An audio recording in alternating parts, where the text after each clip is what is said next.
Good morning, all of you student. Welcome to SST classes. Today we will study about chapter 5 Panchayati Raj. Students, जो भी हमने अभी तक study की है पॉलिटिकल साइंस के अंतर्गत, उसमें हमने कंप्लीट 4 चैप्टर करवाया है. तो आज हमारा 5th चैप्टर है पंचायती राज. पंचायती राज को हमने समझना है पहले कि let us understand this chapter with the help पंचायती राज, कि किस तरीके से हम इस चैप्टर को समझ सकते हैं एक सहायता से कि पंचायती राज क्या होता है. स्टूडेंट्स, इसमें पंचायती राज एक गवर्नमेंट के पास, एक एडमिनिस्ट्रेशन के पास डेवलपमेंट का प्रथम स्तर है. सबसे छोटी इकाई जिसे कह सकते हैं एक विकास की, जहां से शुरुआत होती है एक विकास की, होती है पंचायत से.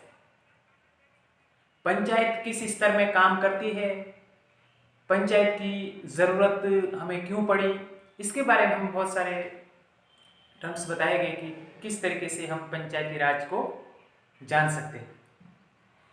किसी भी सरकार को, किसी भी एडमिनिस्ट्रेशन को अपने क्षेत्र का, अपने देश का, अपने राज्य का विकास करने के लिए सबसे छोटी जो इकाई है वो है पंचायती राज. देखिए, मैं यदि हिस्ट्री बताता हूँ इसकी, तो ये पहले से भी पंचायती राज चलती आ रही है, चाहे आप प्राचीन काल में करो, चाहे आप मध्यकाल में करो, लेकिन इसका इतना बड़ा नाम नहीं था. तो हम कह सकते हैं सबसे पहले पंडित जवाहरलाल नेहरू ने उनके शासनकाल में, जब वो प्राइम मिनिस्टर थे, तो 1959 में 2 अक्टूबर 1959 में सर्वप्रथम नागौर राजस्थान में पंचायती राज व्यवस्था को प्रारंभ किया गया, स्टार्ट किया गया. तो ये बलवंत राय मेहता समिति के द्वारा प्रारंभ किया गया. इसमें 3 लेवल ऑफ पंचायती के बारे में बताया गया है, जो कि आपके सिलेबस में भी चैप्टर 5 में यही है कि पंचायती राज 3 लेवल पर है. बलवंत राय मेहता समिति ने 1959 में ये बता दिया था कि पंचायती राज 3 समिति. उसके बाद बहुत सारे संशोधन हुए, इसमें बदलते रही, लेकिन जो हम आज चैप्टर पढ़ेंगे इसमें 3 स्तरीय पंचायती राज के बारे में पढ़ेंगे. कि पंचायती राज सबसे पहले आप कह सकते हैं, जो पंचायती राज है एक ग्राम पंचायत में, एक गांव से स्टार्ट होती है, एक ग्राम पंचायत होती है, फिर उसके बाद पंचायती समिति होती है, उसके बाद जिला परिषद होता है. इसे आप इंग्लिश में कह सकते हैं विलेज लेवल को आप ग्राम पंचायत कह सकते हैं, और पंचायत समिति को आप ब्लॉक लेवल कह सकते हैं, और डिस्ट्रिक्ट लेवल को आप जिला परिषद कह सकते हैं, जिला परिषद. तो पंचायती राज 3 लेवल्स ऑफ पंचायती कौन कौन से? Village level, block level, district level. याद रखना है कि कितने लेवल है? 3 लेवल है. ठीक है.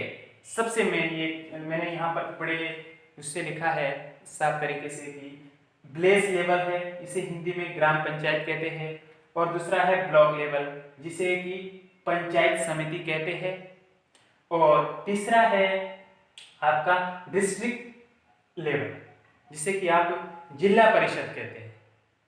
तो किस तरीके से इसका विकास होता है, इसमें क्या सिम्टम्स रहते हैं, सबसे पहले ये समझिए.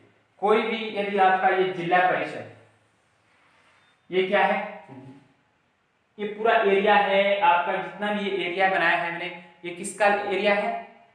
ये पूरे डिस्ट्रिक्ट लेवल पर डेवलपमेंट हो रहा है, विकास हो रहा है. तो इसके अंदर और 2 होगा, स्टेप हो गए, 2 लेवल और हो गए. कौन कौन से हो गए? एक होगा ब्लॉक लेवल, ये ब्लॉक लेवल हो गया. ब्लॉक के अंदर छोटे छोटे क्या हो गए? ब्लेज लेवल हो गए, जिसमें कि आप ग्राम पंचायतें कह सकते हैं, ग्राम पंचायतें कह सकते हैं। इसमें ग्राम पंचायतें होगी छोटी छोटी सी ग्राम पंचायतें होगी। छोटी छोटी ग्राम पंचायत से मिलकर, छोटी छोटी ग्राम पंचायत से मिलकर एक बड़ा सा लेवल बन सकता है ब्लॉक लेवल पे। तो फिर ब्लॉक को मिलाकर, जब ब्लॉक में आपको 8-10 ब्लॉक मिल गए तो जिला परिषद में हो जाएगा। तो ब्लॉक भी आपके मिलेगी, ब्लॉक भी आपके हो गए छोटे छोटे, इसके अंदर और टर्म्स हो गए, ब्लॉक भी इस तरीके से आपके हो गए।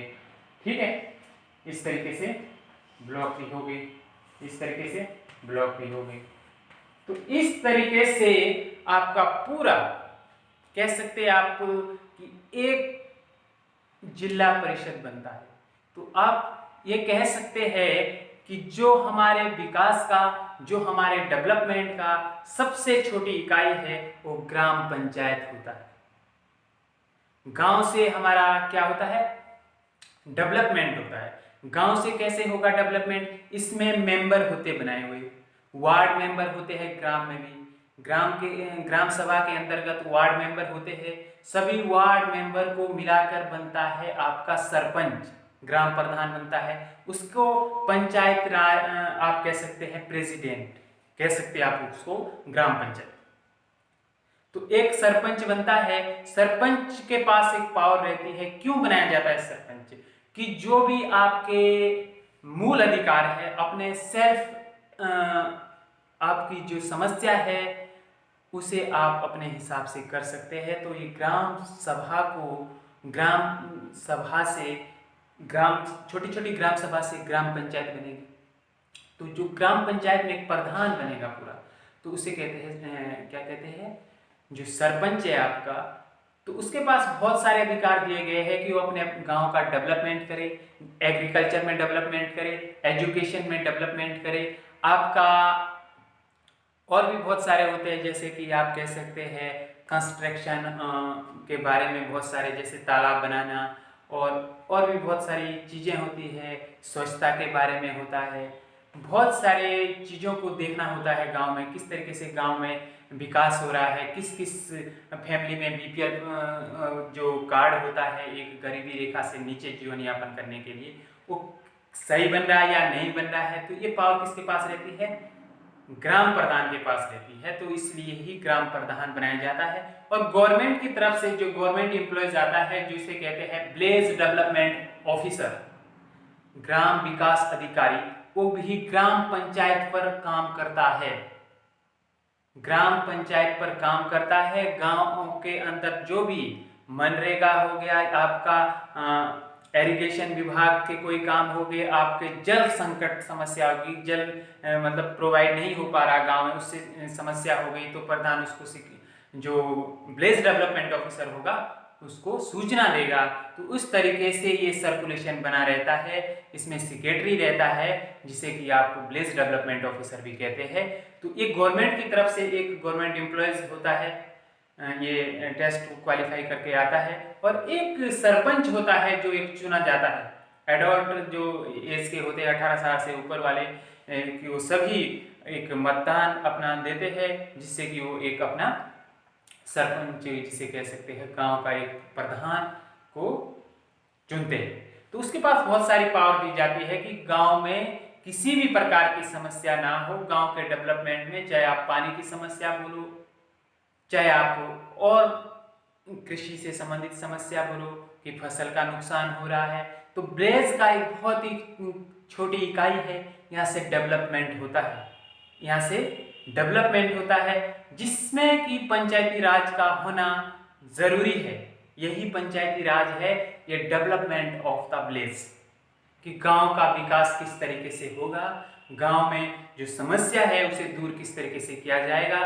तो ये ग्राम पंचायत के उसमें आएगा, किसमें आएगा, ग्राम पंचायत के इसमें आएगा। उसके बाद आता है ब्लॉक लेवल। ब्लॉक लेवल पर होता है एक छोटे छोटे ग्राम पंचायत से मिलकर कम से कम 100 कह सकते हैं आप, 100 ग्राम पंचायत से मिलकर एक ब्लॉक बनेगा, जिसमें कि पंचायत समिति से हिंदी में कहा जाता है ब्लॉक लेवल को। तो इसमें भी ये दूसरा स्टेप है आपका पंचायत राज का, तो इसमें भी बहुत अच्छे तरीके से काम किया जाता है। जो ये ब्लॉक लेवल है ये देखता है कि ग्राम पंचायत में काम हो रहे हैं, विलेज लेवल पर काम हो रहे हैं या नहीं हो रहे, इसको देखता है। इसका ऑफिसर होता है जो गवर्नमेंट के द्वारा नियुक्त किया जाता है, जो एडमिनिस्ट्रेशन होता है वो होता है ब्लॉक डेवलपमेंट ऑफिसर होता है, वो देखता है। और जो एक चुन के भेजते हैं हम, एक अध्यक्ष होता है, ब्लॉक प्रमुख कहा जाता है उसे, वो आपका पंचायत समिति के अंतर्गत अपने कार्य देखता है। बहुत सारे गवर्नमेंट की तरफ से काम आते हैं कि जल संरक्षण कैसा किया जाए और कृषि पर कैसे डेवलपमेंट किया जाए, फसल का नुकसान हो रहा है उसकी भरपाई कैसे की जाए, एजुकेशन सिस्टम कैसे होना चाहिए, उस पर भी ये आवाज़ उठा सकते हैं और गवर्नमेंट को सूचित कर सकते हैं कि हमारे पास ये स्टाफ नहीं है, हमारे पास ये सुविधा नहीं है, हमारे पास बिल्डिंग नहीं है, और बहुत सारी चीज़ें इसमें आप कंस्ट्रक्शन के बहुत सारे काम आते हैं। तो ये ब्लॉक लेवल पर ही आते हैं, तो वो ब्लॉक से आगे विलेज पर भेजते हैं, विलेज लेवल पर भेजते हैं। ये पंचायती राज के अंतर्गत ये दूसरा स्टेप आता है। तो तीसरा स्टेप आता है डिस्ट्रिक्ट लेवल। डिस्ट्रिक्ट लेवल होता है जिला परिषद कहते हैं इसको। जिला परिषद एक बहुत बड़ा, कह सकते हैं आप, जिला परिषद एक बहुत बड़ी पूरे डिस्ट्रिक्ट का जो डेवलपमेंट है वो किस तरीके से होता है। पूरे डिस्ट्रिक्ट में एक डीएम होता है जो उसको चलाता है, वो हर चीज को देखता है कि ब्लॉक कम से कम 10 ब्लॉक है, 10 ब्लॉक में वो देखेगा, वो निर्देश देगा कि किस तरीके से विकास हो रहा है, किस तरीके से डेवलपमेंट हो रहा है। तो ये चीजें आपने समझनी है कि त्रिस्तरीय जो 3 लेवल्स ऑफ द पंचायती है तो ये किस तरीके से है, तो ये आपने समझना है। तो तीसरा स्टेप है डिस्ट्रिक्ट लेवल। डिस्ट्रिक्ट में बहुत बड़े अधिकारी रखे जाते हैं जो कि आईएएस अधिकारी होते हैं, डीएम होता है, वो इस चीज का कलेक्टर कहते हैं, तो क्या करता है, निरीक्षण करता है कि काम हो रहे हैं या नहीं हो रहे हैं, कितना अच्छा विकास हो रहा है हमारे क्षेत्र में। ये गवर्नमेंट एम्प्लॉयज होते हैं तो इस चीज को देखते हैं। और पॉलिटिक्स भी होते हैं, जिला पंचायत अध्यक्ष होती है तो वो भी अपने क्षेत्र के विकास को देखते हैं। तो इस तरीके से ये त्रिस्तरीय पंचायती राज है, इसको आपने अच्छे से समझना है, इसे नोट भी करना है आपने अपनी नोटबुक में, इसमें आपने नोट करना है। इसमें 3 स्तरीय पंचायती के बारे में आप लिखेंगे और किस प्रकार से इसका डेवलपमेंट होता है ये आप जान सकेंगे कि किस तरीके से पंचायती राज बनता है, तो पंचायती राज का कितना महत्व है।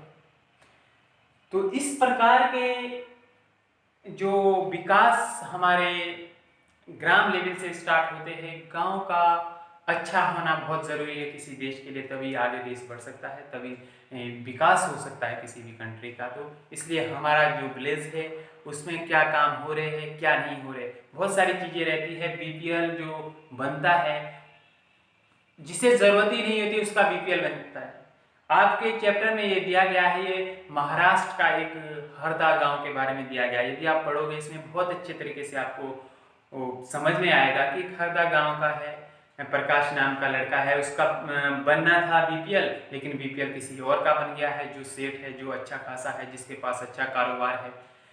तो इस तरीके से भी आप कंप्लेंट कर सकते हैं गवर्नमेंट को कि जिस इंसान का, इसे किस के पास पावर रहती है, जो आपका ग्राम प्रधान होता है, जो आपका सरपंच होता है, प्रेसिडेंट ऑफ द पंचायत, जो उसे आप कह सकते हैं कि भैया ये जो ग्राम लेवल पर जो भी विकास हो रहा है, जो भी यदि करप्शन हो रहा है कि बहुत सारी भ्रष्टाचार नीतियां हो रही है, तो उसके ऊपर आप आवाज़ उठा सकते हैं। ये आपके पास पावर है, जनता के पास पावर है। तो यही जो विकास आपका ग्राम लेवल पर होता है, कहीं अब पानी की टंकियां बन रही है, बहुत सारे चीज़ें होती है, ये सब ग्राम पंचायत के अंतर्गत आती है। यही आपका ग्राम पंचायत है, इसको आपने समझना है, आगे जाके ये आपके बहुत काम आने वाला है। आप आगे जाके इसमें आप अच्छे से, यदि आप अभी समझ गए तो आगे जाके आप अच्छे से इसमें अच्छा कर सकते हैं, बहुत अच्छा कर सकते हैं।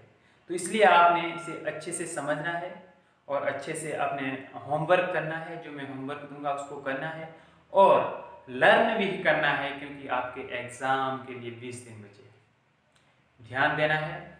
तो आप अच्छे से लर्न कीजिए, अच्छे से पढ़िए पंचायती राज क्या है। मैंने इसके बारे में पूरा let us understand this chapter with the help of the panchayati raj पूरे अच्छे तरीके से जितना हो सकता है समझाया। ये आपको खुद पढ़ना है इसे, तभी समझ में आएगा। ठीक है, तो आप अच्छे से रहिए। All the best.